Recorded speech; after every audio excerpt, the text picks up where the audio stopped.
Oi, eu queria compartilhar. Eu não sei se já aconteceu com vocês de você ler um livro muito massa e aprender um monte de coisa e ficar umas coisas na sua cabeça. Eu tô lendo um livro que se chama Porque Tarde o Avivamento. E ele fala muito sobre oração. E aí me fez pensar assim, o que é oração? Será que realmente eu entendo o que é orar? Será que realmente eu oro como convém? E aí decidi trazer um vídeo falando sobre isso. Eu me chamo Silmaira e eu sou cristã. Se você não é ou quiser saber sobre esse tema, é só ficar nesse vídeo que eu vou explicar bem direitinho. Assim, tem um texto aqui que ele diz assim, que muitas vezes a gente ora e nem faz a nossa alma suar. Oramos com algum tipo de atitude, o que vier está bom. Deixamos tudo ao acaso, nossas orações não custam nada, nem mesmo demonstramos desejo de orar. Fica tudo na dependência de nossa disposição e por isso oramos de forma intermitente e espasmódica. E a oração é quando a gente conversa com Deus. O que ele fala de fazer a nossa alma suar é de se esforçar para ter tempo com Deus, né? Para conversar com Deus. E quem é que precisa orar? Eu preciso orar, todo mundo precisa orar. Quem quiser conhecer a Deus precisa orar. Eu gosto muito de ler a Bíblia, eu gosto muito de ler no geral. E muitas vezes eu passava muito tempo lendo a Bíblia e tal, e a oração ficava para trás. A oração era uma coisa ali de 2 minutos antes de dormir, sabe aquela oração, assim, muito obrigada e tal, e hora de dormir, valeu. E muitas vezes a gente negligencia o fato de que orar alimenta o nosso coração. E isso não está aqui só nesse livro, também está na Palavra de Deus. Lá em Mateus 26:40, que foi o momento que Jesus ele foi para o Getsemane, aquele momento de oração, que ele pede, Pai, se possível, afaste de mim esse cálice, um pouco antes de Jesus morrer. Quando Jesus faz essa oração, ele estava chorando horrores, ele estava com os 2 discípulos, e aí quando ele volta, eles estão dormindo. Compreensível eles estarem dormindo? Sim, foi um dia muito difícil, muito emotivo, era madrugada. Jesus orava todas as madrugadas, eles caminhavam muito, às vezes na Bíblia tem assim, saíram de um lugar e foi para o outro. E isso durava 3, 4 dias andando, caminhando, né? Então é compreensível que eles estivessem cansados. No nosso dia a dia também é assim. A gente às vezes está cansado, muita coisa para fazer, é difícil ficar parado 5 minutos pensando em Deus, falando com Deus. E naquele momento Jesus fala para eles, lá no versículo 41, vigiai e orai, porque o espírito está pronto, mas a carne é fraca. Então o que a gente entende? Que Jesus reconhecia a necessidade dele de se aproximar de Deus. Por isso a oração era a prioridade na vida dele. A oração não era o tempo que sobrava, era o tempo mais importante do dia dele.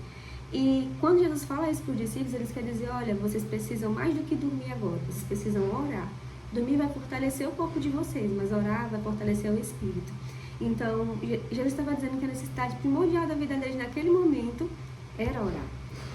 E que aquilo fortaleceria o coração deles.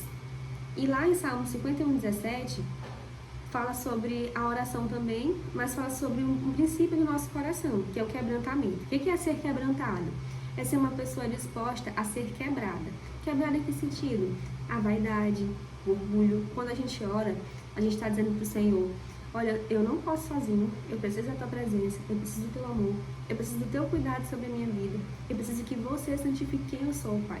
Então a oração, ela é o momento em que nós deixamos de ser autossuficientes e colocamos Deus no centro da nossa vida. Muitas vezes, né, nesse mundo moderno, a gente aprende que a gente tem que ser suficiente em tudo, né? E a Bíblia, ela vem dizendo, não, você precisa de Deus, você precisa de Jesus. Por isso é tão difícil orar. Porque orar é dizer, eu não consigo sozinho, eu preciso desse Deus, eu preciso desse amor, eu preciso desse cuidado. E quando a gente coloca o nosso coração, a Bíblia fala que Deus não resiste a um coração quebrantado. Porque a vaidade, o orgulho, essa super independência, querendo ou não, ela nos afasta de Deus. E são coisas que são pecado. E muitas vezes a gente não percebe no nosso dia a dia isso entrando e roubando o nosso coração. E quando que é o tempo de orar? Se então para me orar eu tenho que ir para um quarto, para um monte, para um lugar deserto e para o meio do nada, não. Lá em 1 Tessalonicenses 5:17 fala, orai sem cessar. É um versículo pequeno. Orai sem cessar. Orai o tempo todo. Orai quando você acorda, quando você for deitar. Ore quando você se levantar. Ore durante o seu trabalho. Ore, fale com o Senhor.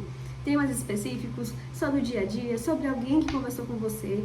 Quantas vezes a gente diz assim, eu vou orar por ti, fulano, e não ora.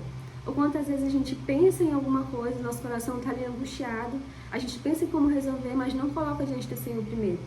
Ou então, eu quando me preparei para fazer esse vídeo, será que eu só peguei, fui lá, escrevi o que estava na minha cabeça, eu pedi, Senhor, me ajuda a falar algo que realmente toca o coração das pessoas, que alguém precisa ouvir. Então, nosso ministério, nossa vida, né?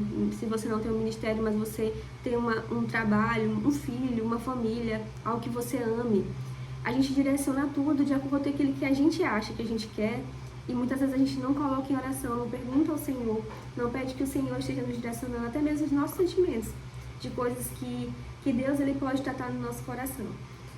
Orar, gente, é uma coisa assim que já foi até comprovado cientificamente, que quando a gente ora, tem umas partes do nosso cérebro que são ativadas que fazem bem pro nosso coração. Porque depender de Deus é bom.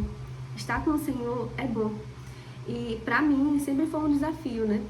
Manter uma vida de oração. Sempre foi um desafio colocar isso diante de Deus e não deixar o dia a dia me consumir.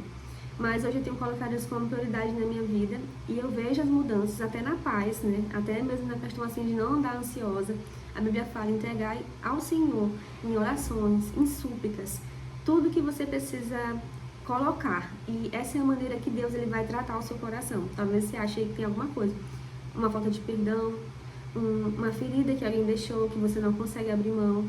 Ore, peça que o Senhor toque seu coração, peça que o Senhor te ajude a perdoar. Peça que o Senhor te ajude a vencer essa dificuldade, porque a Bíblia fala também que o Senhor ele está com os ouvidos prontos para ouvir as nossas orações. A Bíblia fala também, vocês que estão cansados e sobrecarregados, venham a mim que eu vos darei alívio. A Bíblia também fala que Ele é o Deus conosco, Emmanuel, o Deus conosco. A Bíblia fala que as mãos dele estão estendidas para nos abençoar. A Bíblia também fala que a gente tem que entregar essas orações, e tem tantas pessoas no decorrer da palavra que oraram. Tem a oração de Ana, que foi uma oração de choro, né? Ela queria muito ter um filho.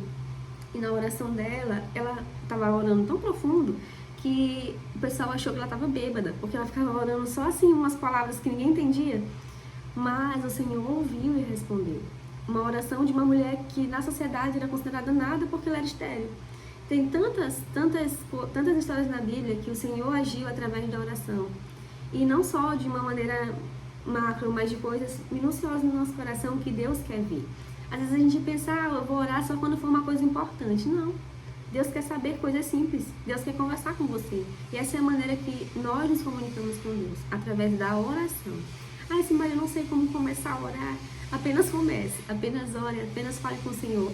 No próximo vídeo eu vou falar sobre a oração que Jesus nos ensinou, que é o Pai Nosso. Então, muito obrigada.